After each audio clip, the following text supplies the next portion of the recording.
You're watching the Wellness Hour, news that makes you healthier. I'm Randy Alvarez. Today's topic, replacing missing teeth with dental implants. With us, we've had him on the program before, Dr. Robert Wolf. Dr. Wolf, welcome to the program. Thanks for having me, Randy. I'm happy to be here. All right, now, you brought a lot of photos. I did. So we'll get to as many as we can. And also, look, we've been doing this for 20 years. You're one of the most experienced guys I've ever interviewed on the implant process. Yeah, I've done it for a while, that's for sure. It's a long time. So for people that don't know your practice, like who's the typical person that comes in for dental implants? Well, Randy, it really falls into two categories. Those people that have dentures and those people that are headed for dentures. So really, that's really the common patient we see. And for the denture wearer, it's hard to get them in because they're kind of out of the system. They had their teeth out, they're wearing dentures. About the only time I see them is if they need an adjustment or reline. Now you have a new system. I do. Where in literally a couple of appointments, if everything goes right, they could have their brand new set of teeth on the second appointment. That's correct. Is that right? Yes, absolutely. Does that ever happen? It happens all the time. It's a digitally guided technique, so we're able to use a lot of digital guides and literally be very precise in our placement of not only the implants, but of the actual teeth. So we actually start with the end in mind and work backwards to the implants, so we get the best, most optimum result we can achieve. So no more dentures. Do you believe that? If I had my way, no one would wear dentures. Is that because you don't like dentures? The patients don't like dentures, I guess. No one's ever happy, Randy. No one's ever happy about dentures. Patients don't like them. Dentists, don't like them. Staff doesn't like them. The lab is tired of hearing about, this denture doesn't fit again. So there's always a problem there. And I always told my patients, look, this is not a substitute for teeth. It's a substitute for no teeth. And I think that kind of sums it up. And all the studies show that denture wearers have just a fraction of the ability to chew in terms of the amount of pressure that they can put on things. So is it any wonder they're unhappy with dentures? Is it true that people can, on the day of the procedure, can walk in with no teeth and walk out with teeth? Yes. Is that right? Absolutely. It happens all the time. And that is really our goal, is to promise them never that will they leave my office without teeth. And they're fixed in their mouth. They're fixed in their mouth.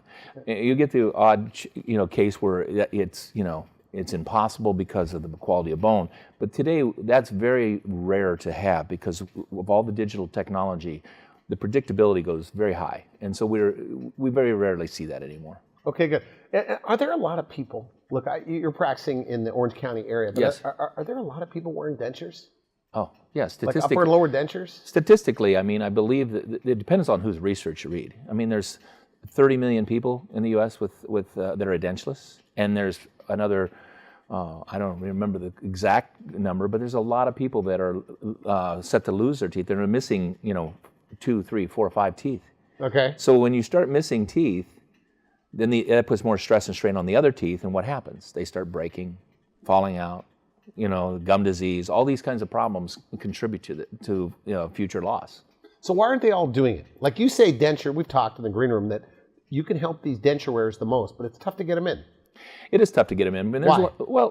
Cost. A lot of people feel like, it's just too expensive. They may not know that there's a lot of technology today that has made these procedures less expensive than it used to be. Okay. And we're able to deliver it faster. And so there's a lot of companies and providers across the country. They only have one way of doing things. The beauty of it is we have a variety of ways of doing things, kind of helping them get the cost down so they can afford it. And in some cases, we can literally graduate them up over time. So they might start one place and wind up with a fixed set of teeth later on, but maybe they have a snap-in denture for a while. Okay. Or maybe they even have, God forbid, have dentures for a short period of time.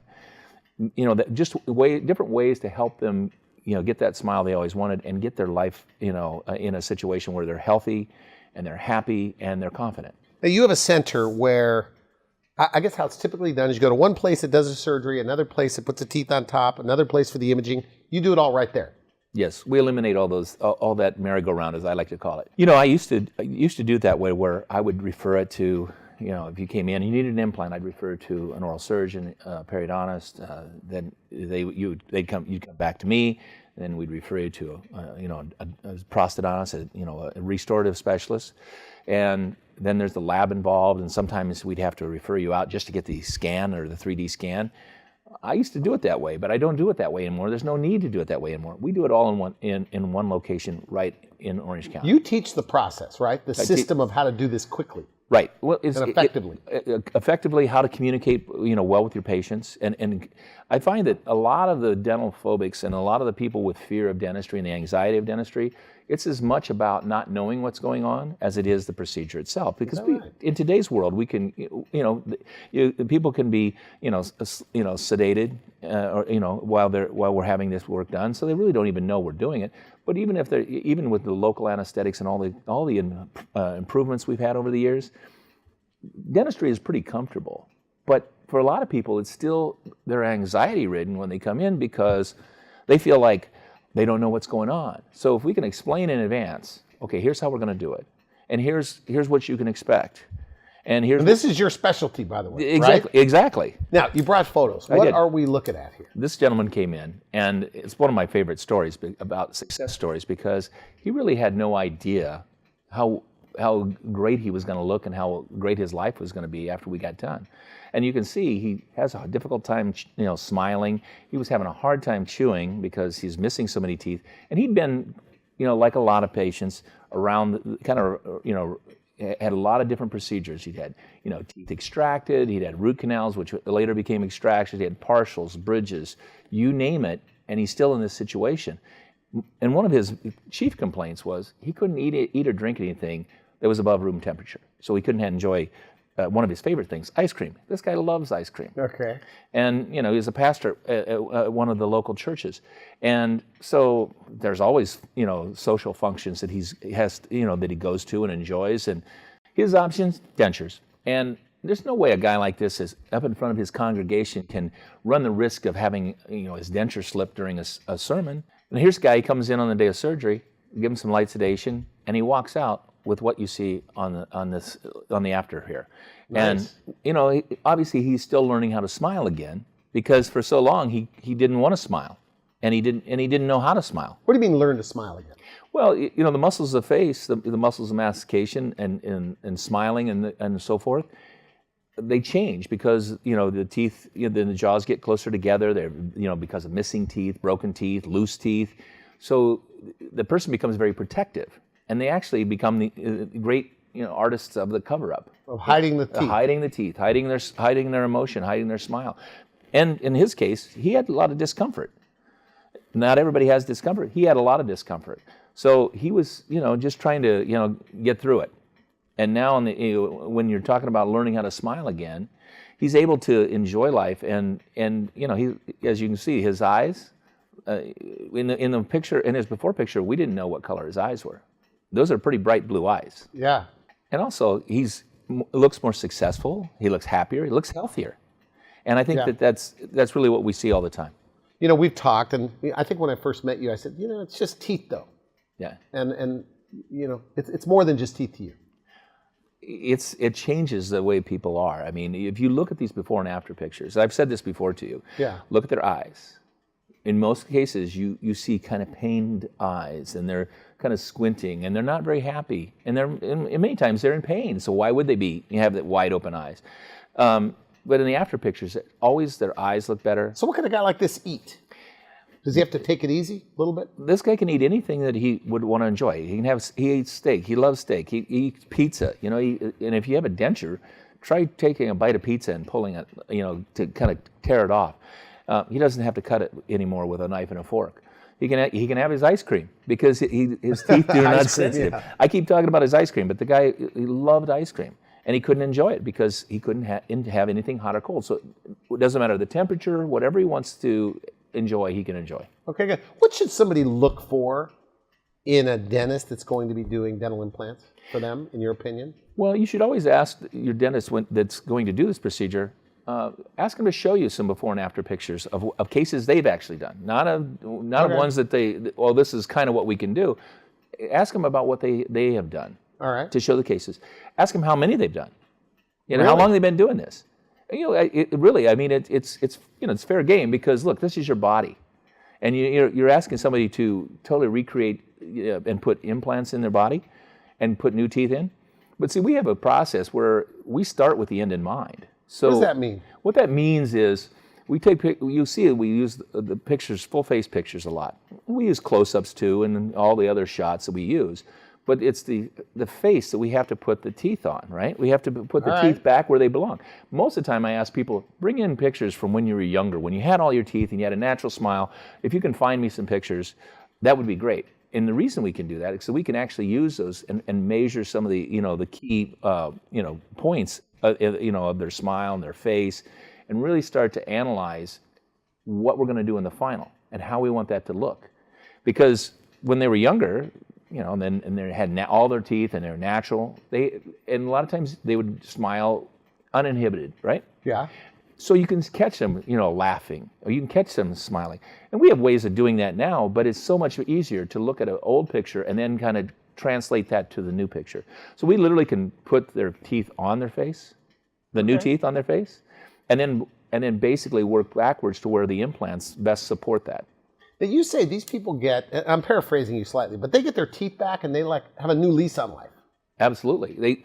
Because it sounds like an exaggeration. I've seen, men, women cry many times after this surgery, or they get kind of choked up if they don't cry, and because they just don't know quite how to, to deal with this. They didn't think they'd ever be this way.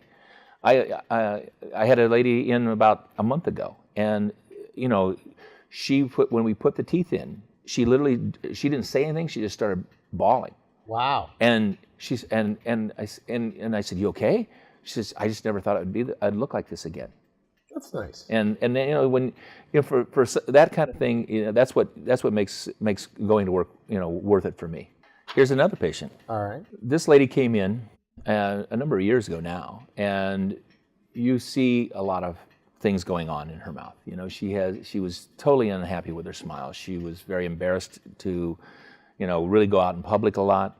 She told you this? Yeah, she told me that. Okay. And I'll never forget when she came to my office. The front office staff, we have some forms we have to have them fill out. She says, "I'm not filling that out." She says, "Well, why not?" She says, "Well, I'm not sure if I even want to be a patient here." Okay. And I kind of laughed. I said, "Okay, Nancy, her name's Nancy." I said, "Nancy, look," I said, I really want to help you, but I really need some kind of baseline information just so I can help you." So she filled it out.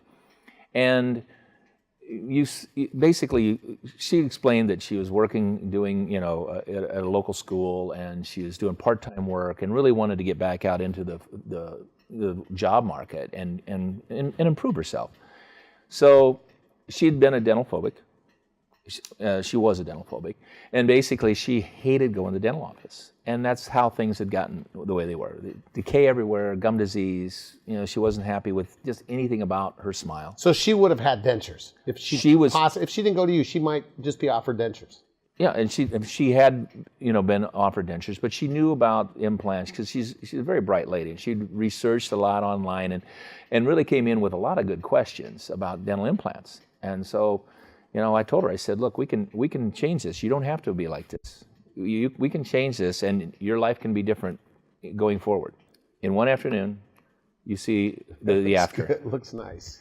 I mean, now this lady, from the after looks like maybe she's related to the person on the before picture, but doesn't look like the same person at all. Yeah. I mean, literally, we changed her overall the structure of her smile. She had a really deep overbite. We were able to correct that. We weren't able to totally eliminate it, but we were certainly able to improve it. And the really, the funny story here, Randy, is that she actually, during this process, came to work in my dental office. Is that right? She was a receptionist up until just a few months ago. And then she moved on to another one that was closer to home because she was driving almost an hour to come to work each way. But for her to, she looks great. She can eat anything she wants. She loves vegetables, fresh vegetables, so she can eat those now. In the before picture, I mean, pretty much she was on a soft food diet. Because it hurts when they chew when they have bad teeth. It will, Is that right? Yeah. It hurts when it chews because she had a lot of cavities. Okay. And a lot of, she had some loose teeth, so as they would chew, they'd kind of wiggle. Now she can eat and chew anything she wants. Whatever she wants. And whatever she wants. What about things like nuts? You can eat nuts, but you have to be a little careful. Just like like anything. I tell patients, look, anything that'll break your natural teeth have the potential to break these teeth. So let's don't get too crazy. Okay. But you can eat nuts. I mean, you can almonds, walnuts, cashews, whatever you want. Okay, and anything chewy. Anything chewy, yeah, because see, they're fixed. They're you know, basically these are all, you know, retained by, you know, screws into the implants, and those little access openings are covered up, so you don't even see them, and they don't come in and out unless we take them in and out. Here's Mike. Mike's a happy guy. That's him smiling. Okay. He really didn't want to smile, and basically he was hiding a lot of teeth that were broken down in many years of neglect. So even for you, I was at your office, he doesn't want to show his teeth? No, it was literally almost impossible to get him to show his teeth. We had to, you know, use like the lip retractors you have when you go to have orthodontics done. Yeah. We had to use the lip retractors just so we could get pictures of his teeth. Okay. And you know, it was, and they were basically, you know, broken off at the gum line. So you couldn't save them? No way of saving them. There was no way of saving any of them. Okay. And you know, so you know, he Mike had a career in radio announcing earlier in his years, but he'd kind of gotten away from that because he was just not very happy and confident anymore. And so you know, I told him, look, we can change that. And you know, we did they actually say on the consult? Because you know, obviously they've heard about you by reputation. Yeah. Did they say, look, I want teeth that don't come out? I want a new set of teeth? I mean, what's their lingo? Mike had done some research, like a lot of our patients now, had done some research on implants, and he says, you know, I'm just wondering if I'm a candidate because I really don't want teeth to come in and out. Okay. I can't imagine, you know, having teeth that, you know, just fall out of my mouth, and you know, especially with his penchant to want to be doing radio announcing again. He wanted to be able to speak clearly, eat what he wanted, and eat healthy. So here he comes in. We give him some light sedation, and basically then give him his new smile. And so walks out the same day with a new smile, the smile that you see on the screen right now. And how soon can they eat after the procedure? They have to be a little careful? Yes, they have to be a little careful. We tell them, you know, really for the first 10 days, we want them on a softer diet. You know, things that are easy to eat and chew, nothing that's eating and tearing. And then, but after that, you know, because the implants are healing, they have to have a little time for the implants to heal. Okay. And the gum tissue, of course, has to heal and this kind of thing. But for a lot of people, they're able to eat better and healthier foods after the surgery than they were eating before. Because in his case, he couldn't eat and chew things that had any So they have to eat a lot of carbohydrates, right? Like a lot of, I guess, soft mashed potatoes or whatever. Exactly. They always have to eat things that are softer, like typically pasta or whatever. Typically those are carbohydrates, and we all know what that does, you know, to the body. I mean, basically, if all you can eat is mashed potatoes and pasta, you know, those are calorie laden, and you know, not the healthiest choices. Try eating green leafy vegetables if you have no teeth. I want you to take a closer look at this, Randy. I normally wouldn't show, you know, close-ups of the teeth, goodness. But you can see this is what he was hiding underneath his mouth. That's, you know, horrible. That's got to be totally unusual, right? Oh no. This, I mean, I see this all the time. People coming in with this and worse, and they're covering it up because they're embarrassed. They, you know, are. So they just never smile, so you don't see it. They never smile. I mean, you saw his before smile. I mean, that was a big smile for him. Now all of a sudden, I can show you what was underneath, and you can see there's no saving those teeth. Yeah, but if they have bad gums, do the implants still stay in there? Absolutely. Just because they have bad gums going in, we go in there, we extract the teeth, clean up the gum tissue, and now you get a fresh start because the bone, the implants are going into healthy, you know, bone, because all that disease is removed. And so then you cover up those implants, they do just fine. Here's another one. This man came in. He was having all sorts of problems. A lot of loose teeth, a lot of gum disease. And I'll show you what was underneath. Oh my goodness. That's what's underneath his smile. So he was another one. Art of the cover-up. You know, he was basically a very successful guy, but he was dealing with, you know, a lot of gum problems, a lot of tooth-related problems. There's no way this guy was having dentures. Okay. So, you know, he comes in. We have a little light sedation. He walks out looking like that with a whole new smile. The guy looks like a whole different person in the as-after picture, as you can see. Looks like the son of the guy in the...